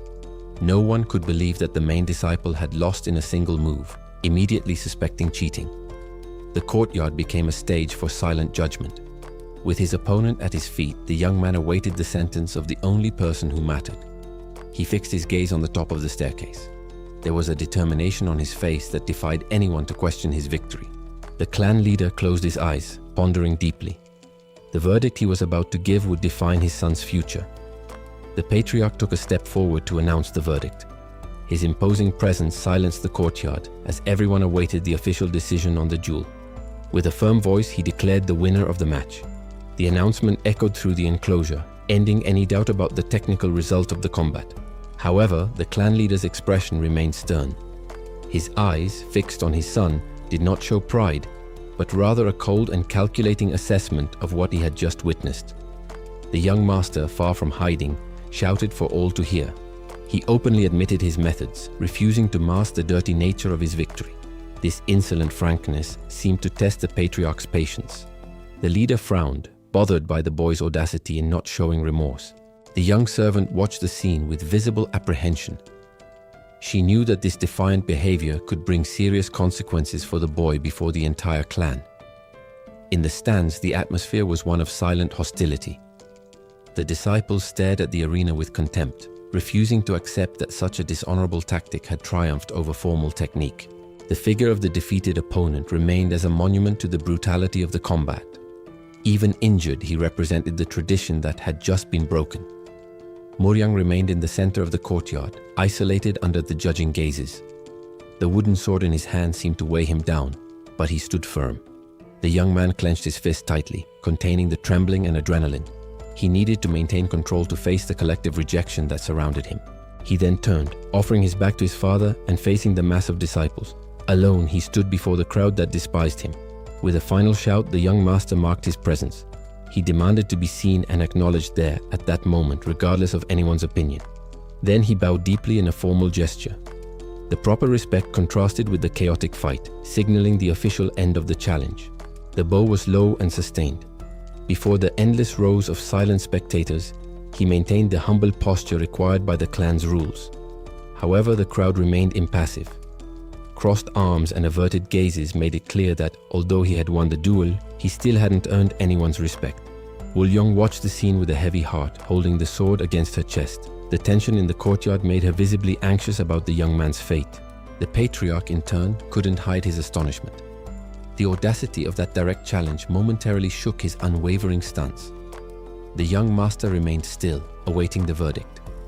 His solitary figure exuded a confidence that was once foreign to him. Without hesitation, he raised his voice for all to hear. The shout echoed through the courtyard, demanding an immediate response from the clan's leadership. He made it clear that his claim was for that moment and place. Before the elders and his own father, he affirmed his position. The silence that followed the shout weighed heavily on the courtyard. The imposing structure of the clan seemed to watch the unfolding of that family drama. In the center of the training arena, he stood firm. Alone against everyone's expectations, he didn't retreat a single step. With a fluid movement, the young man turned, demonstrating total control over the situation. His arrogant posture defied the contempt he received. The patriarch watched from above as his son assumed a formal posture. That technical gesture indicated that the challenge wasn't just verbal. The young man then closed his eyes and called for his servant. Woo-Young heard her name being spoken amidst the tension of the moment. The clan leader stroked his beard, pondering deeply. His son's unexpected attitude aroused in him a calculating and curious interest. Time seemed to pass as the decision was made. The daylight continued to shine on the clan, indifferent to the internal conflicts. Later, the two walked together away from the critical eyes. The young master commented on the nature of a true duel, seeming satisfied. He turned to Woo-Young, gesturing as he asked for something. The girl, still confused by the recent events, held the weapon uncertainly. Suddenly, the young man's serious facade crumbled. He realized something obvious or embarrassing, trading his heroic posture for an expression of pure shock. Woo-Young felt her face burn, pressing the object against her cheek. The young master's sudden change of attitude left her completely disconcerted and shy. The servant beside him, in turn, remained in absolute shock. He could barely process the audacity he had just witnessed in the clan's courtyard. Moriang, however, just cast a casual glance over his shoulder. He knew exactly the impact his confident posture had caused on those present. Without waiting for a formal dismissal, the young man turned his back on his father. He began to walk away, leaving the clan leader watching from the doorway. A subtle and calculating smile played on his lips. This was no longer the behavior of the cowardly son that everyone used to despise. The patriarch, outraged by the blatant disrespect, opened his mouth to react. The insolence of simply walking away was unacceptable, but Moriang wasn't intimidated. Before leaving completely, he let slip a final comment, full of audacity. The young master seemed radiant in the daylight. He walked with a carefree lightness, laughing at the tension he had left behind. The clan leader felt the impact of those words. His eyes widened, realizing that something fundamental had changed in the young man's personality. The figure of the son, now upright and defiant beside the servant, contrasted brutally with the memories of weakness that the father held. The old warrior frowned, visibly confused and irritated. He tried to understand where that sudden and inexplicable confidence came from. Regaining his authority, the patriarch raised his hand in an abrupt gesture. He tried to cut off his son's insolence with a direct and severe refusal. Moriang, however, stopped and touched his chin thoughtfully. He seemed to assess his father's refusal with a calculated disinterest. Suddenly, his gaze sharpened. A new understanding or a clever idea crossed his mind in that instant of silence. The patriarch was caught off guard again by his son's expression. Moriang's reaction completely escaped the control he expected to impose. Moriang looked back one last time. There was a subtle confidence in his eyes, a stark contrast to the trembling he had displayed moments before. The patriarch watched his son retreat with a sharp and calculating gaze. He couldn't shake the feeling that something in the young man had fundamentally changed. Turning his back, the clan leader offered a parting comment about time bringing strength. It sounded more like a cold dismissal than fatherly advice. The young master clasped his hands in respect, keeping his voice firm. He confirmed that such growth was exactly what he desired, although his tone carried a hidden weight. Without saying anything more, the patriarch entered his chambers. His imposing figure disappeared into the shadow of the door, leaving the son and servant alone in the courtyard. Alone, the tension in Moriang's shoulders eased. Beside him, the girl held her weapon, still stunned by the intense exchange she had just witnessed between father and son. The atmosphere on the clan grounds returned to its usual rhythm. The sun shone on the ornate rooftops, masking the turmoil brewing within the family. Elsewhere, the mood was far less peaceful. 3 imposing figures marched through a local establishment, their heavy footsteps drawing the attention of everyone around. The young master stood his ground before the approaching men. His refusal was immediate and firm, showing no sign of the cowardice he was known for. The refusal was not well received. One of the men immediately reached for his weapon, the metallic sound of the blade being drawn cutting through the air. The polished steel captured the reflection of a terrified face on the blade. The threat of violence became real in an instant, ready to strike. The trouble seemed to have started before they even entered. The group's arrogance had already manifested in the streets, where they demanded recognition from passers-by. The restaurant patrons froze, whispering nervously to each other. The instinct to flee fought against the morbid curiosity to see the confrontation unfold. Fear spread through the room. One of the spectators realized that the situation was getting out of control and that disaster was imminent at this rate. Enraged by the lack of respect, the attacker brandished his weapon with full force. He shouted in fury, demanding to be taken seriously as the blade cut through the air towards its target. The servant cried out in panic, warning his master about the imminent danger approaching. The heavy blade cut through the air violently, descending with the intention to inflict serious harm. The young master faced the attack head-on, feeling death pass within inches of his face. Drops of blood stained the stone floor, confirming that the blow had not been completely avoided. The aggressor kept the servant under his boot, mocking the young noble's futile attempt to defend his subordinate's honor. He touched his wounded lips, tasting the metallic taste of blood and the humiliation of defeat. As the bandit demanded that he disappear from there, the fallen servant only lamented seeing his lord's blood being spilled. Seeing his own distorted reflection in the enemy's blade, the fear in his eyes gave way to a silent fury. That incident marked the first day. Under the sunlight, his expression transformed into a manic grin of pure determination. He threw himself into training in the clan courtyard, moving with an energy bordering on desperation. Completely ignoring his surroundings, the young man jumped and struck, totally immersed in his own world of improvement. His movements were abrupt and relentless, generating rumors and speculation among those who watched his sudden dedication. A burly observer stopped to watch, questioning whether this intensity was something that happened every day. The sight of that tireless effort, however, seemed to provoke deep irritation and envy in the man watching. While the tension grew in the training yard, someone calmly served tea, indifferent to the external turmoil. The young man turned his face sharply, his senses on high alert. Something had caught his attention in the middle of the courtyard, interrupting his concentration. However, when he looked back, he only saw the maid approaching. She carried a tray, oblivious to the defensive tension he emanated. The boy kept his gaze fixed and suspicious. The adrenaline from the training still coursed through his veins, making him face the newcomer sternly. With a gentle smile, the girl offered the snack. With that simple gesture, she tried to break the barrier of hostility he had erected. He watched her carefully as sweat dripped down his face. Her calm presence seemed out of place in the face of the internal turmoil he felt. The young woman's eyes, clear and serene, met his. There was an innocence there that disarmed him momentarily, dissipating his aggression. Giving in to hunger, the young man accepted the food and began to chew right there, standing. The courtyard fell silent, except for the sound of him eating hastily. The maid remained still, holding the tray. She watched him with an unreadable expression, patiently waiting for him to finish. As he swallowed the food, the boy looked away. The moment of peace seemed strange and uncomfortable after so much violence and effort. Realizing his need, the girl extended the cup of tea. The young man paused for a moment, reflecting on the failures that had brought him there. She kept the cup raised without saying a word. Her posture was one of total servitude, but her eyes showed that she understood the weight he carried. The boy took the cup and drank the hot liquid, seeking clarity. The tea served to calm his nerves and focus his scattered mind. However, as soon as he lowered his hand, his expression hardened again. The brief pause for rest had ended abruptly in his mind. Suddenly, his eyes widened with a fierce intensity. A sudden understanding or an urgent memory struck him like lightning. Without giving explanations, he spun his body and darted off. The young man ran with urgency, abandoning the place and the maid behind. The young master tightened his grip on the sword hilt, focusing all his determination on the single move he was about to unleash.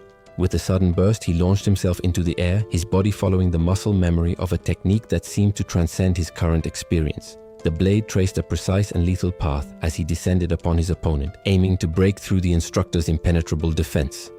The older warrior, caught off guard by the audacity and speed of the attack, prepared to intercept the onslaught coming from above. The impact shook the courtyard. The instructor blocked the blow, incredulous that the boy was in fact fighting with real combat intent. However, the cold steel passed within millimeters of his face, a terrifying proximity that defied his reflexes.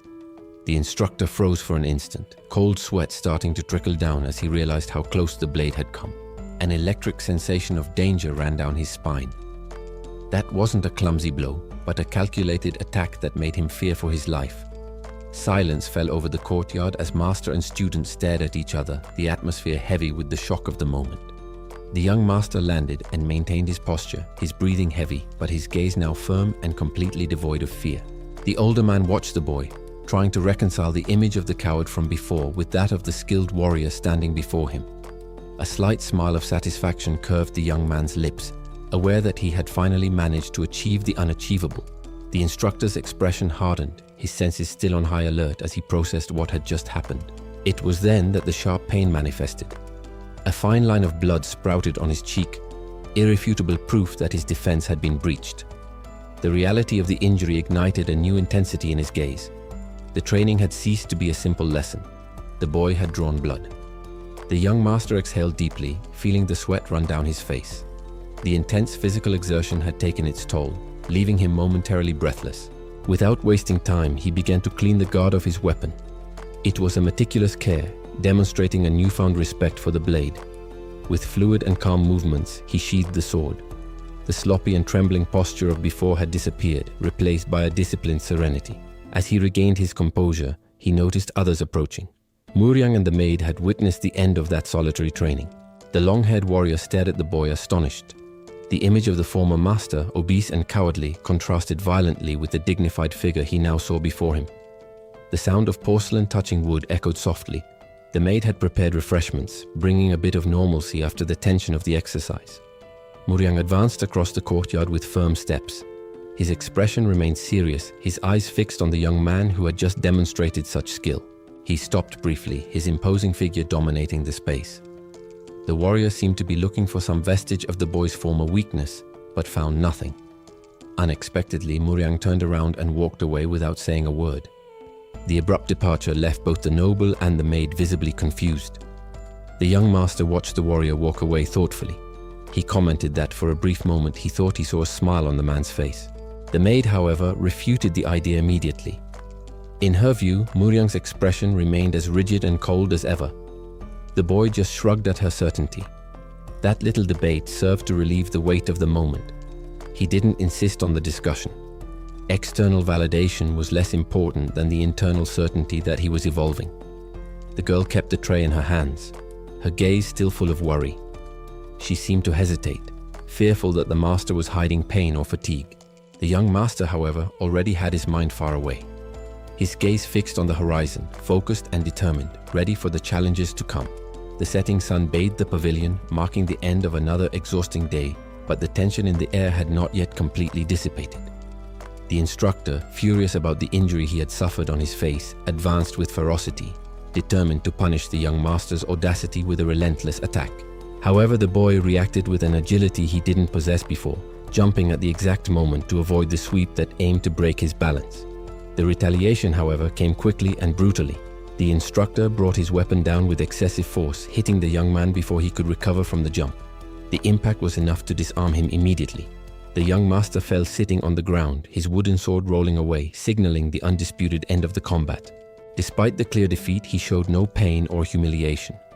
The young man remained firm, facing his opponent with a silent dignity that contrasted with his former cowardice. The maid, who was arriving with the refreshments, watched the scene with obvious disapproval. She could barely hide her irritation at the instructor's unnecessary brutality. As soon as the man turned his back, the girl took the opportunity to express her true feeling, mocking him with a childish gesture while holding the record of victories and defeats. The instructor in turn walked with a grave and conflicted expression. The mockery of others did not bother him as much as his own disturbing thoughts. He couldn't help but compare. The image of the crying and cowardly boy of the past collided violently with the stoic determination that the young man had just demonstrated in the courtyard. The man limped away, carrying the weight of that revelation. He realized that this was no longer the same boy who used to run away. As the afternoon wore on, silence returned to the residence rooftops, bringing with it a moment of necessary calm after the training storm.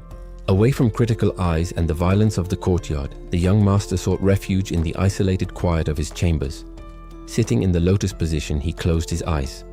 The sweat from training evaporated around him as he calmed his breathing, entering a state of deep focus. It wasn't just physical rest. He turned all his attention inward, visualizing and manipulating the flow of energy that was beginning to awaken within him. The young man focused all his attention, feeling the energy flow violently through his meridians. The process required exhausting mental effort and absolute precision. His eyes shone with an inner light, signaling that energy cultivation was reaching a critical point of stabilization. However, an external noise abruptly broke his concentration. The young master frowned, visibly annoyed by the interruption at such a delicate moment. Frustration instantly took over him. He shouted towards the door, reacting with an aggressiveness unusual for his old personality. Without waiting for an answer, he jumped off the meditation platform in a hurry, moving with an urgency driven by irritation. Muryang, who was present in the room, maintained a calm and alert posture, with his hand near his sword, watching the young man's impetuous reaction. The warrior seemed to ponder the young master's sudden outburst of temper, but remained silent. The young man turned his attention to the entrance, seeking the source of the commotion that dared to disturb his training. Upon reaching the door, he came across a tense scene in the courtyard. The young servant girl was lying on the ground, looking up in total submission. The girl's face was covered in tears and contorted by panic, demonstrating genuine and paralyzing fear. The young master stopped, surprised and worried to realize the gravity of the situation unfolding in front of his chambers. The meal she was bringing was scattered on the ground, the meat and vegetables ruined and mixed with dirt. The servant remained prostrate, trembling uncontrollably at the feet of an imposing figure, fearing even greater retaliation. A group of visitors occupied the courtyard. A noble woman wiped her clothes with disdain, treating the accident as an unforgivable offense, while someone beside her bowed in despair. The newcomer displayed an expression of pure arrogance and coldness, staring at the confusion with a look of absolute superiority. The servant knelt on the cold floor, surrounded by imposing figures. The food scattered beside her was just a sign of the contempt with which she had been treated. Terror paralyzed her as she kept her forehead glued to the ground. Cold sweat ran down, showing the visceral fear she felt of those people. The noble visitor remained still, watching the scene with total indifference. For her, the life of that trembling girl had no value whatsoever. With a dry movement, she opened her fan to hide her face. Her eyes, however, revealed a silent and calculating cruelty. Behind her, the guards exchanged knowing glances. A simple nod confirmed that the tacit order had been understood. The metallic sound of the blade being unsheathed cut through the silence. One of the warriors advanced, determined to turn the threat into execution. He raised his sword violently, preparing to deliver a fatal blow. There was no hesitation in his gaze, only the intention to kill. The shadow of death hung over the defenseless young woman. She trembled uncontrollably, unable to flee or defend herself from the imminent fate. A cry of despair echoed as another maid ran towards them, trying unsuccessfully to prevent the tragedy that was unfolding. The blade descended with brutal force, cutting through the air towards the victim's neck. The blow seemed inevitable. Suddenly, a figure intercepted the attack with devastating precision. The impact threw the aggressor away before the sword could touch the girl. Shock took over the armed men. No one expected that someone would have the audacity or the speed to intervene at that moment. The arrogant nobility of the visitor faltered for a moment. Her eyes narrowed as she realized that the execution had been interrupted. The young master landed firmly, emanating a dangerous aura. His gaze did not show fear, but a contained and lethal fury. He placed himself as a human shield between the servant and the assassins. With his weapon in hand, he blocked the guards' advance, openly defying their authority. Muryang stood his ground, positioning himself as an unwavering shield between the victim and the aggressors. The servant, still fallen and trembling, looked at the back of her protector, hardly believing that someone had intervened for her. The young man's audacity infuriated the guards, who prepared to retaliate immediately. However, the noble figure behind them remained quiet, watching the interruption with a calculating look over her fan. The warrior turned his face, revealing his identity without any hesitation. He knew that challenging those visitors would bring serious consequences, but his gaze made it clear that he did not fear the confrontation. Suddenly, the woman stepped forward, pushing her own men away with impatient authority. She dismissed their protection, deciding that she would personally deal with the one who dared to interrupt her punishment. A subtle and dangerous smile appeared on the visitor's face. She seemed amused by the situation, assessing with morbid curiosity the man who had placed himself in her path. Muryang met her gaze with absolute coldness. He recognized the arrogance in the woman's posture, but maintained his resolve, refusing to show any sign of intimidation. The woman's identity was revealed. Tang So Hai, the ice flower. Her beauty was as sharp as her reputation, and her presence there indicated dangers far greater than a simple dispute. Her figure brought back memories of terrible agony from the past. The memory of a body being consumed by a violent and painful internal energy flooded the protagonist's mind. In that dark recollection, the victim lay motionless after the intense suffering. The woman had been there, watching the result of her cruel methods with complete indifference to the pain of others. The Tang clan was famous for its poisons and ruthless treatments. The memories showed how they manipulated life and death, treating human suffering as a mere process under the gaze of their leaders. Back in the reality of the courtyard, Muryang faced the group with renewed caution. He knew exactly the kind of monsters that stood before him, hidden under fine silks and false smiles. The young master understood the gravity of the moment. This was no ordinary visitor, and the impending conflict would require more than just courage to resolve. His eyes fixed on a disturbing detail on her robes. There was fresh blood staining the immaculate sleeve, a silent and brutal proof of the violence she casually dispensed. On the ground, the servant stared at the remains of food mixed with spilled blood. Terror paralyzed her, aware that her life had been treated with the same contempt as the ruined meal. Indignation boiled within Muryang as he saw the girl's state. He gritted his teeth, determined not to allow that cruelty to continue with impunity, no matter the cost. Tang Sohai watched the scene over her fan. Her gaze carried a calculating coldness in the face of the unexpected interruption. She analyzed the young man who dared to oppose them. His posture seemed ridiculous to someone of her reputation, but there was something different in his eyes now. The young master shouted fiercely, imposing his authority. He made it clear that he would not allow any more violence in that courtyard. He stood firm on the ground, keeping his sword ready. With his own body, he created a barrier between the assassins and the terrified servant. The Tang clan men were not shaken by the speech. One of the guards advanced silently, his hand already reaching for the hilt of his weapon. A predatory smile appeared on Sohi's face, hidden by the fan. The boy's resistance had only awakened her sadistic interest. The guard released his internal energy, enveloping the sword in a threatening aura. He prepared a blow charged with murderous intent. The young master noticed the change in the atmosphere. His instincts screamed, focusing entirely on the imminent danger. A flash of light cut through the air. The attack was unleashed with brutal speed and force, aiming to end the confrontation in an instant. The blades met with a metallic clang. The young man intercepted the heavy blow, sparks flying with the impact of the collision. The shock reverberated through his arms. He gritted his teeth, sweating as he fought against the superior strength of the opponent who was trying to crush him. The guard pressed the advantage, forcing the young man to retreat. The boy's defense was desperate against the overwhelming skill of the enemy. The servant watched helplessly, terror etched on her face. She realized that her savior's life was hanging by a thread. Taking advantage of the distraction of the combat, Tang Sohai made her move. Coldly, she removed an ornament from her hair. A thin, deadly needle rested between her fingers. While the young man fought for his life, she prepared an invisible and treacherous attack. The long-haired warrior delivered a downward blow with brutal force, showing no hesitation. The young master intercepted the attack at the last instant. The impact of the weapons reverberated, testing the limits of his defense. Despite the overwhelming pressure, the boy maintained his firm stance, refusing to give ground in the face of the opponent's brute strength. The collision of energies exploded between them, repelling both with the violence of the shock.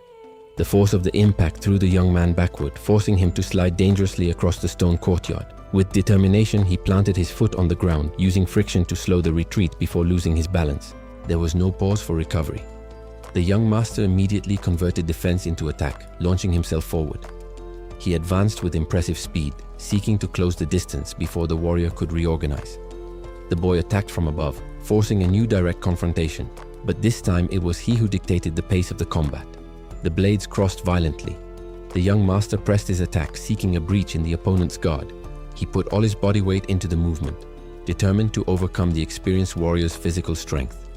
The young man's sudden ferocity caught the man by surprise, unbalancing his defensive posture. The impetus of the attack culminated in an explosion of force that broke through the opponent's resistance. The pressure was such that the warrior's blade was forced against the ground, cracking the stone with the violence of the impact. The long-haired man stared at the boy, unable to hide the shock at witnessing that unexpected display of skill.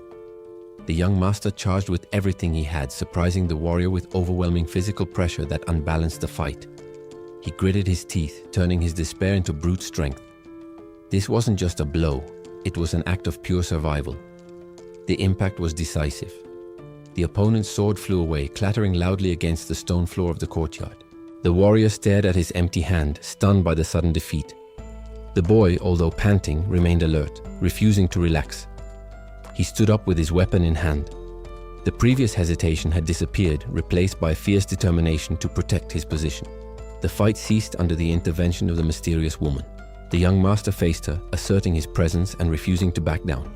The tension hung in the air. The woman in fine clothes and the boy remained close, a silent barrier of distrust forming between them.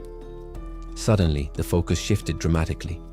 A maid ran to the figure lying on the ground, desperately trying to revive the unconscious woman. The young master froze. The adrenaline of combat dissipated instantly, giving way to shock as he realized the gravity of the situation. While the guards remained still and confused, the woman covered her face with her fan, watching the chaos with cold calculation. Her eyes gleamed over the edge of the fan. There was a silent judgment in that look, assessing every weakness exposed in the courtyard.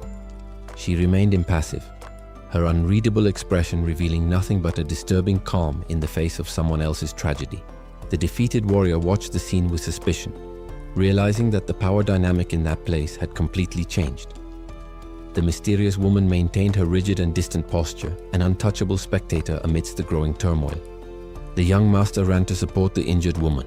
With his face contorted in anguish, he shouted for help, overcome by panic. The young woman's breathing was heavy and irregular.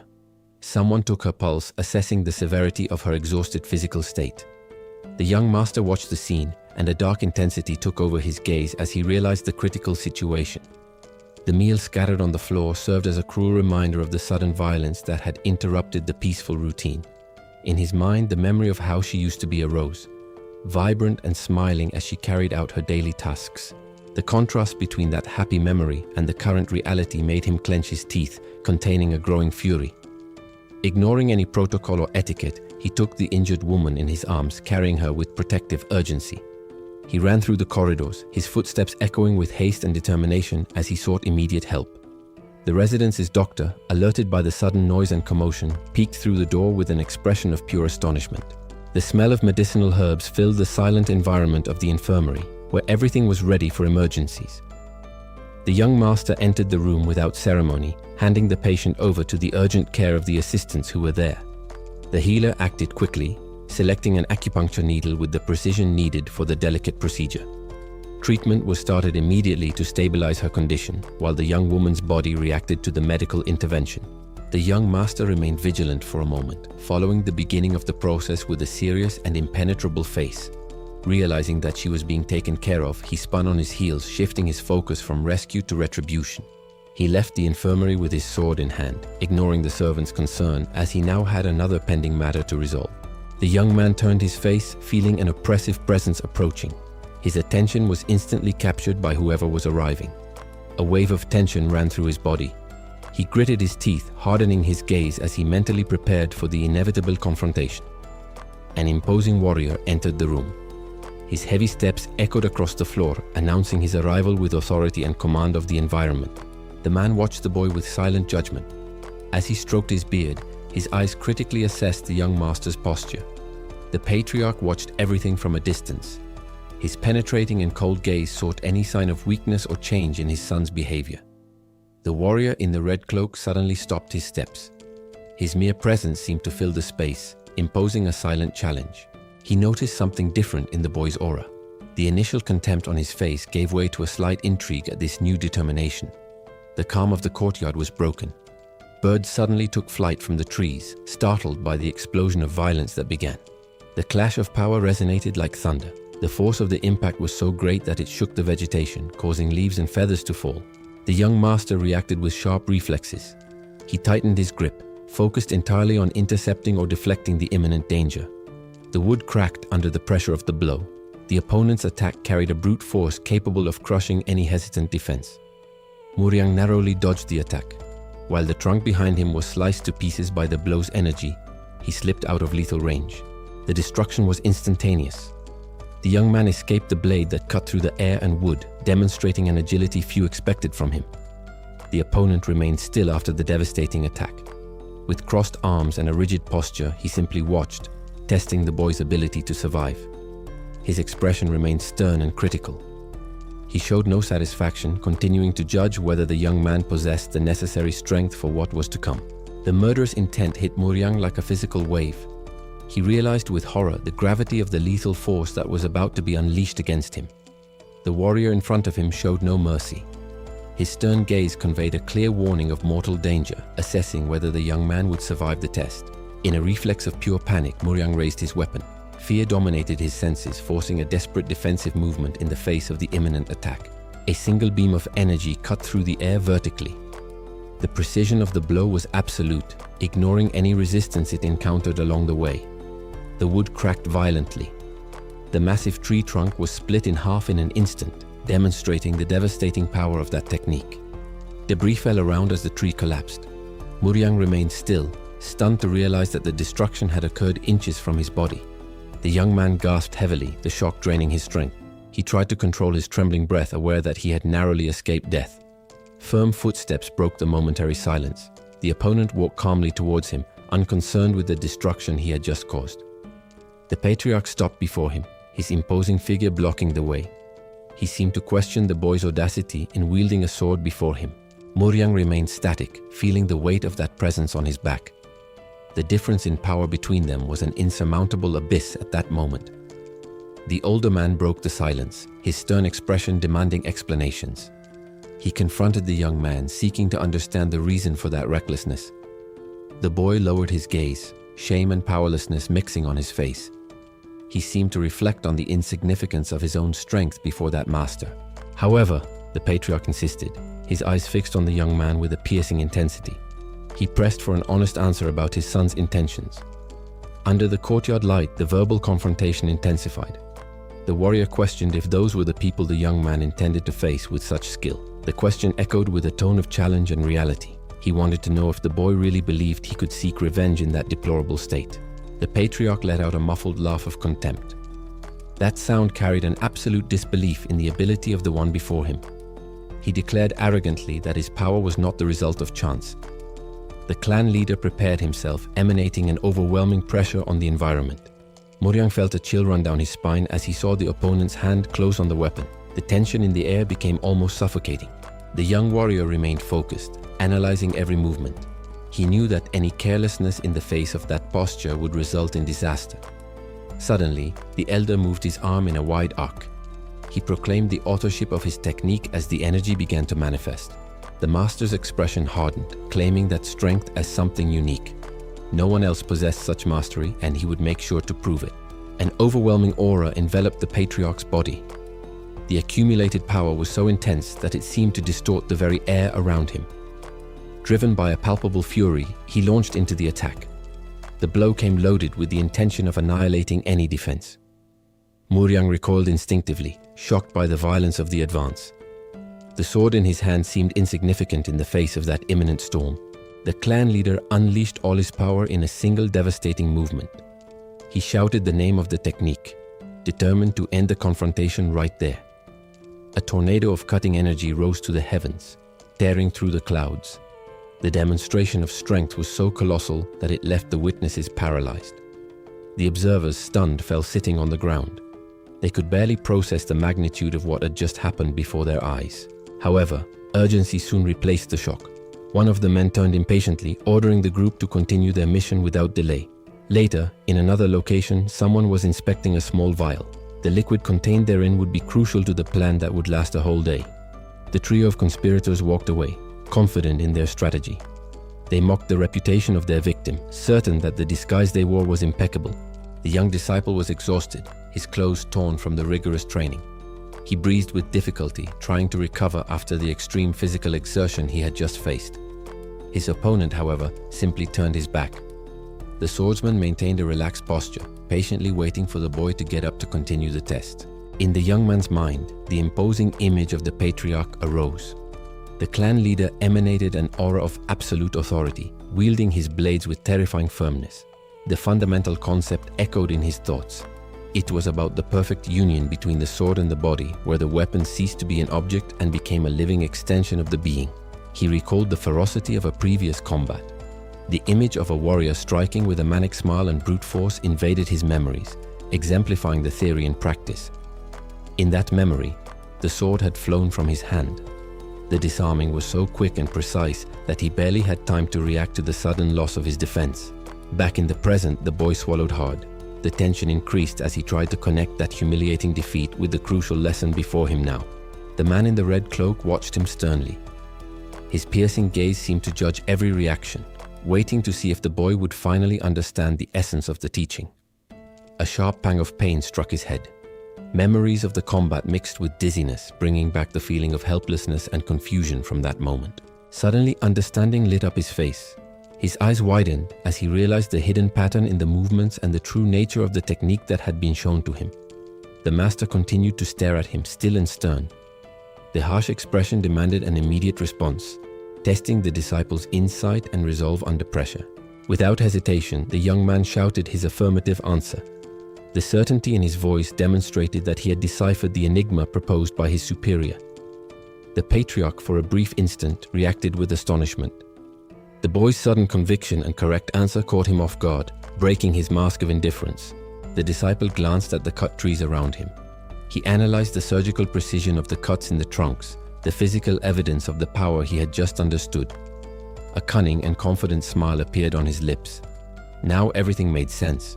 He had finally unraveled the secret behind that devastating force. The instructor stared at the disciple, stunned. The audacity of that response caught him completely off guard, shaking his usual authority. The young master, although visibly exhausted and sweating, held his gaze. There was no longer the terror from before, just an iron focus. Then a provocative smile curved the corners of his lips. It was a subtle gesture, but full of mockery in the face of the situation. Even with his clothes torn and his body battered, he maintained a relaxed posture. His attitude exuded an arrogant confidence that contradicted his physical state. The older man, feeling insulted, brought his hand to the hilt of his sword in a brusque gesture. The tension in the air suggested that he was about to retaliate against the insolence. However, the confrontation ended there. The instructor turned his back and walked away across the courtyard, deciding not to prolong the dispute at that moment. The young master also turned, sheathing his weapon.